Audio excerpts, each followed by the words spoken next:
मार्च 1947 को Lord Mountbatten Bharat पहुंचा। वह विक्टोरिया का ग्रैंडसन था। उसने पद ग्रहण शुरू करते ही सत्ता हस्तांतरण की पहल शुरू की। अंतिम वायसराय के रूप में वह भारत के भाग्य का जिम्मेदार होने वाला था। माउंटबेटन शीघ्र ही सत्ता हस्तांतरण वार्ताओं के दौरान इस निष्कर्ष पर पहुंचे कि भारत का बंटवारा तथा पाकिस्तान की स्थापना आवश्यक हो गई है।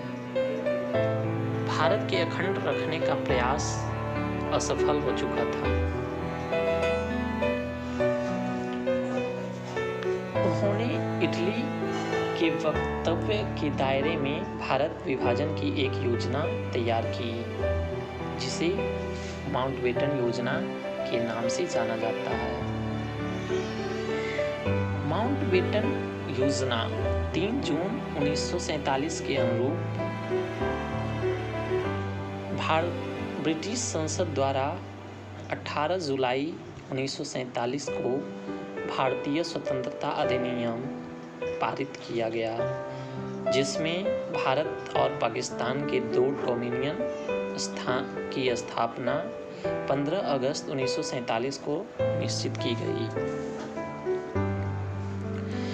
मोहम्मद अली जिन्ना मुस्लिम लीग के अध्यक्ष थे, जबकि जवाहरलाल नेहरू भारतीय राष्ट्रीय कांग्रेस के अध्यक्ष थे। उन्होंने भारत के विभाजन को स्वीकार किया।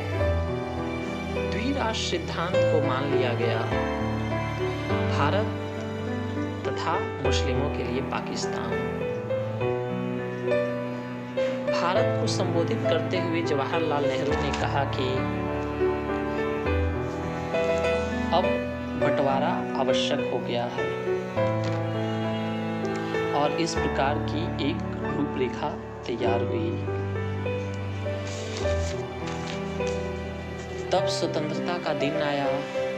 जवाहरलाल नेहरू ने कहा कि इस मध्यरात्रि की बेला में, जब पूरी दुनिया नींद के आगोश में सो रही है, हिंदुस्तान एक नई जिंदगी और आज़ादी के वातावरण में अपनी आंखें खोल रहा है।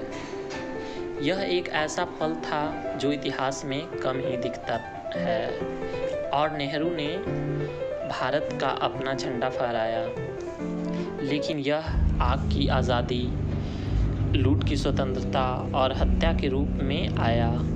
सबसे ज़्यादा खराब स्थिति पंजाब की थी।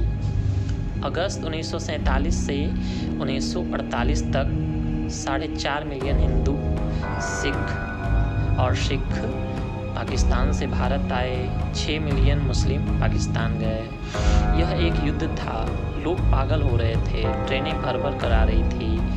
यह एक ऐसा घाव था जो सालों तक जा सकता था।